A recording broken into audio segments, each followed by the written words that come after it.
আজকে আমি এই ব্যাংকের উপরে কথা বলার জন্য আসছি। আমি নিজে একটা ব্রাঞ্চে গেলাম, ব্যাংকের ম্যানেজার দেখে আমার ধরে আসে, স্যার কেন আসে? আমি আসি, দেখি কি করা যায় আমি টাকা পয়সা তোলার ব্যাপারে।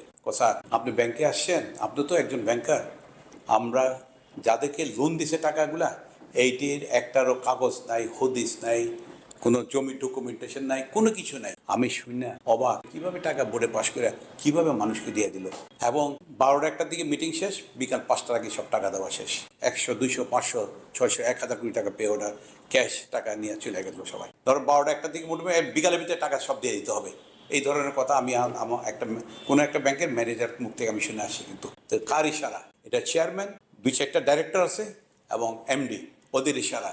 কারণ একটা টাকা স্যাংশন হইতে বোর্ডে আসার আগে ক্রেডিট কমিটিতে যায়, ইসি কমিটিতে যায়, বাংলাদেশ ব্যাংকে এটা পাঠানো হয়, এরপরে এইগুলো বোর্ড মিটিং আসে।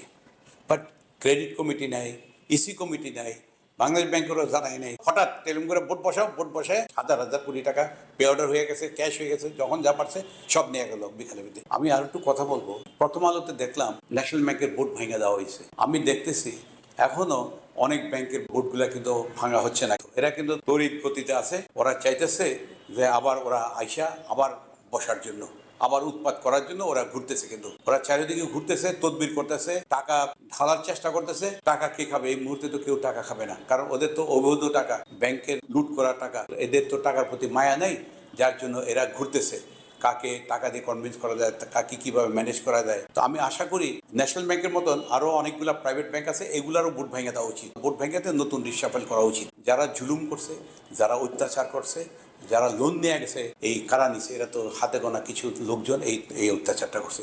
আমরা যখন ব্যাংকের ডাইরেক্টর ছিলাম তখন তো আমাদেরকে দিয়ে এগুলো করতে পারে নাই, যার জন্য আমাদের মতন ভালো লোকদেরকে, ভালো ব্যবসায়ীদের, ভালো ডাইরেক্টরদেরকে ওরা আমাদেরকে আগেই সরাই দিছে। সরাই দিয়ে আমার মতন অনেক ডাইরেক্টর থেকে সরাই দিয়ে এই কিছু সংখ্যক চেয়ারম্যান ডাইরেক্টররা মিলে, এমডিওর সাথে আছে মিলে এই লুটতরাজগুলো করছে। কিন্তু আমি অনুরোধ করব বাংলাদেশ ব্যাংকের গভর্নর এবং আমাদের যে সালাউদ্দিন সাহেব আছে, উনি অনেক বুঝের মানুষ, আমি ওনাকেও অনুরোধ করব যতগুলো পর্ষদ আছে সব ভেঙে দেওয়ার জন্য।